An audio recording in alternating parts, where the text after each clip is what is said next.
पाकिस्तान का प्रधानमंत्री बनने के 2 महीने के अंदर ही इमरान खान ने तोशाखाना में 2 करोड़ रुपए से ज्यादा जमा कर कई तोहफे खरीदे थे। इनमें करीब 85 लाख रुपए कीमत की एक ग्राफ घड़ी, करीब 60 लाख रुपए के कफलिंग्स, 87 लाख रुपए का पेन और अंगूठी जैसी कई चीजें शामिल थी। तो आपको बताते हैं कि तोशाखाना आखिर होता क्या है। तोशाखाना पाकिस्तान का एक सरकारी विभाग है जहां प्रधानमंत्री, राष्ट्रपति, मंत्री और अफसरों को किसी यात्रा के दौरान मिलने वाले कीमती तोहफों को रखा जाता है। किसी भी विदेश यात्रा के समय विदेश मंत्रालय के अधिकारी इन तोहफों का रिकॉर्ड रखते हैं और वतन वापसी पर उन्हें तोशाखाना में जमा कर दिया जाता है। तोशाखाना में रखी गई कई चीजों को स्मृति चिन्ह की तरह देखा जाता है। यहाँ रखी हुई चीजों को कैबिनेट की मंजूरी के बाद ही बेचा जा सकता है। पाकिस्तान में अगर मिलने वाले उपहार की कीमत 30,000 रुपए से कम है तो उसे व्यक्ति मुफ्त में अपने पास रख सकता है। वहीं अगर गिफ्ट की कीमत 30,000 रुपए से ज्यादा है तो उस कीमत का 50% जमा करके उसे खरीदा जा सकता है। यहां कांग्रेस नेता अजय राय ने केंद्रीय मंत्री स्मृति ईरानी पर अभद्र टिप्पणी करने के मामले में माफी मांगने से इनकार कर दिया। अजय राय ने सफाई दी कि उन्होंने सिर्फ आम बोलचाल की भाषा का इस्तेमाल किया और उनका इरादा किसी को ठेस पहुंचाने का नहीं था। हमने जब उस तरह की बात कोई बोली ही नहीं तो माफी किस बात की होती है। मैंने तो इस तरह की बात बोली जो आम जन, जो एक बोलचाल की भाषा है उससे मैंने बोला है। वो हमने जो बात बोली उसे मैं कहा। अजय राय ने स्मृति ईरानी के राहुल गांधी को चैलेंज करने पर भी पलटवार किया। हम लोग लड़ने वाले लोग हैं, संघर्ष करने वाले लोग हैं, हम पीछे हटने वाले लोग नहीं हैं। इस बीच अजय राय ने फिर दोहराया कि वो 2024 में वाराणसी से पीएम नरेंद्र मोदी को चुनौती देंगे। दरअसल अजय राय ने कल 2024 के लोकसभा चुनाव में राहुल गांधी के अमेठी से चुनाव लड़ने के संकेत दिए थे। इस दौरान उन्होंने स्मृति ईरानी पर अमेठी की उपेक्षा करने का आरोप लगाया और कहा था कि स्मृति ईरानी अमेठी में आती हैं और लटके झटके देकर चली जाती हैं। जिसके बाद स्मृति ईरानी ने राहुल गांधी को अमेठी से लड़ने का चैलेंज दिया। उन्होंने बिना नाम लिए अजय राय पर अभद्र भाषा का इस्तेमाल करने का आरोप लगाया। स्मृति ईरानी ने ट्वीट किया कि सुना है राहुल गांधी जी, आपने अपने किसी प्रांतीय नेता से अभद्र तरीके से 2024 में अमेठी से लड़ने की घोषणा करवाई है। तो क्या आपका अमेठी से लड़ना पक्का समझूं? दूसरी सीट पर तो नहीं भागेंगे, डरेंगे तो नहीं? इस ट्वीट के आखिर में स्मृति ईरानी ने अजय राय के आपत्तिजनक बयान का भी जवाब दिया। उन्होंने राहुल और सोनिया गांधी को अपने गुंडों के लिए एक नया स्क्रिप्ट राइटर हायर करने की भी सलाह दी। स्मृति ईरानी ने अजय राय के बयान के सहारे पूरे गांधी परिवार को भी कटघरे में खड़ा कर दिया। उन्होंने आरोप लगाया कि कांग्रेस नेता गांधी परिवार को खुश करने की कोशिश करते हैं और इसी कारण निचले स्तर के शब्दों का इस्तेमाल करते हैं। कांग्रेस के नेताओं को लगता है कि इस प्रकार के निम्न वर्ग के शब्दों का इस्तेमाल कर, गाली देकर, क्यों उन्हें लगता है कि गांधी खानदान खुश हो जाएगा? वो कौन सा कल्चर है जिसको गांधी खानदान ने सर्टिफाई किया है कांग्रेस में? स्मृति ईरानी ने आरोप लगाया कि गांधी परिवार इस तरह की अभद्र भाषा को बढ़ावा देता है। इस बीच राष्ट्रीय महिला आयोग ने अजय राय के बयान का संज्ञान लिया है और उन्हें पेश होने के लिए नोटिस भेजा है। उनके खिलाफ बीजेपी महिला मोर्चा की शिकायत पर यूपी के सोनभद्र में एफआईआर भी दर्ज की गई है। देश की ऐतिहासिक धरोहर ताजमहल पर कुर्की का खतरा मंडरा रहा है क्योंकि उस पर नगर निगम का करोड़ों रुपए का टैक्स बकाया है। आगरा नगर निगम ने ताजमहल को 1 करोड़ 90 लाख रुपए का वाटर टैक्स यानी जल कर बकाये का नोटिस भेजा है। साथ ही नगर निगम ने ताजमहल को 1,47,000 रुपए हाउस टैक्स यानी गृह कर बकाये का भी नोटिस भेजा है।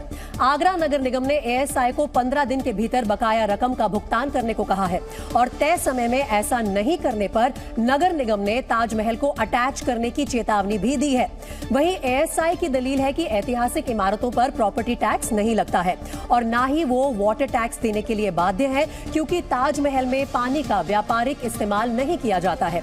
एएसआई का कहना है कि पहली बार ताजमहल को ऐसे नोटिस भेजे गए हैं और ऐसा लगता है कि निगम ने गलती से इसे भेजा है। वहीं आगरा नगर निगम का कहना है कि जियोग्राफिकल सर्वे के आधार पर ये टैक्स लगाए गए हैं जिसकी जांच भी की जा रही है। धुंध और कोहरे के कारण यूपी के बुलंदशहर में बड़ा हादसा हो गया। बुलंदशहर में कोहरे की वजह से 2 दर्जन से ज्यादा गाड़ियां आपस में भिड़ गई। इस हादसे में 6 लोग घायल हो गए जिनको मौके पर पहुंची पुलिस ने अस्पताल में भर्ती कराया। बाराबंकी में भी घना कोहरा हादसे की वजह बना। यहाँ एक रोडवेज बस और ट्रक की भीषण टक्कर हुई जिसमें ट्रक ड्राइवर समेत 6 लोग घायल हो गए। फिलहाल 3 लोगों की हालत गंभीर बनी हुई है। यूपी के औरैया में बड़ा हादसा होने से टल गया। दरअसल कोहरे के चलते एक कार नहर पर बने पुल से जा टकराई और पुल के किनारे ही लटक गई। गनीमत की बात ये रही कि इस हादसे में कार में सवार किसी को भी चोट नहीं आई। यहाँ बच्चों से भरी एक स्कूल वैन सड़क किनारे खड़े एक जेसीबी से जा टकराई। इस हादसे में 8 बच्चे जख्मी हो गए, जिनमें से 3 की हालत नाजुक बनी हुई है। यूपी के सीतापुर में शिक्षकों से भरी एक वैन और ट्रक की टक्कर हुई। टक्कर इतनी भीषण थी कि वैन के परखच्चे उड़ गए। वहीं सभी शिक्षक और ट्रक का ड्राइवर गंभीर रूप से घायल हो गए। और इस वक्त बड़ी खबर आ रही है पाकिस्तान से। पाकिस्तानी सेना ने 33 आतंकियों को मार गिराया है। इस वक्त जो अपडेट आ रही है उसके अनुसार बताया ये जा रहा है कि मारे गए आतंकी तहरीक तालिबान पाकिस्तान के थे और इसके साथ ही पाकिस्तान अफगानिस्तान सीमा पर CTD में बंधक सभी ऑफिसर्स को रिहा करा लिया गया है। ऑपरेशन में पाकिस्तान के 2 कमांडो ऑफिसर्स भी मारे गए। SSG ने ये ऑपरेशन स्टार्ट किया और टेररिस्ट जितने हैं वो सारे के सारे इस ऑपरेशन में मारे गए। सारे का सारा कंपाउंड जो है वो CTD का वहाँ पे जो है वो क्लियर कर दिया गया। SSG ने 10 से 15 SSG के जो हमारे जवान हैं, जिनमें एक ऑफिसर भी शामिल है, वो जख्मी हुए हैं। बिहार में जहरीली शराब पीने से 80 से ज्यादा लोगों की जान जाने के बाद बिहार सरकार एक्शन में आई। शराब कांड के बाद से ही सवालों में घिरे पुलिस महकमे ने अवैध शराब बनाने और बेचने वालों के खिलाफ हल्ला बोल दिया और उनके ठिकानों पर ताबड़तोड़ छापेमारी शुरू कर दी। बेगूसराय में पुलिस ने एक ऐसे ट्रक को पकड़ा जिसमें चावल के बोरों के बीच शराब छिपाई गई थी। पहले तो पुलिस को सब कुछ नॉर्मल लगा, लेकिन जब चावल के बोरों को हटाकर देखा गया तो वहां शराब की सैकड़ों बोतल दिखाई दी। चावल के बोरों के पीछे 358 पेटी विदेशी शराब को छिपाकर रखा गया था। इतनी बड़ी मात्रा में शराब मिलने के बाद पुलिस ने ट्रक के ड्राइवर को हिरासत में ले लिया। बेगूसराय के वीरपुर में भी पुलिस ने अवैध शराब फैक्ट्री का भंडाफोड़ किया। ये शराब फैक्ट्री खेतों के बीचों बीच चल रही थी। पुलिस जब वहां पहुंची तो शराब माफिया भाग खड़े हुए, लेकिन पुलिस ने शराब से भरे कई डिब्बे बरामद किए, जिनमें 600 लीटर कच्ची शराब भरी थी। पुलिस ने खेत में ही एक बड़ा सा गड्ढा खोदा और शराब को वहीं नष्ट कर दिया।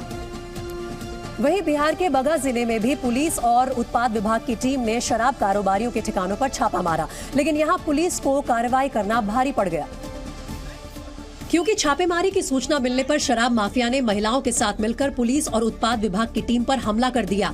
महिलाओं ने पुलिस टीम पर पथराव भी किया, जिससे 2 जवान घायल हो गए।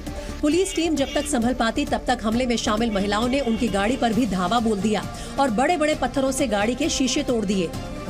पथराव और हंगामे के बाद भी पुलिस पीछे नहीं हटी। बाद में महिला पुलिस कर्मियों के साथ अतिरिक्त पुलिस फोर्स को वहां बुलाया गया, जिसके बाद आगे की कार्रवाई की गई और हमले में शामिल 2 महिलाओं को भी हिरासत में ले लिया गया। भागा टोली में जो भी शराब कारोबारी लेडीज सब है, सब हमला कर दी है। रोड़ा, पत्थर, ईटा, शीशा जो कितने लोग घायल हुए हैं? 4 फोर्स है, उनको चोट लगा है।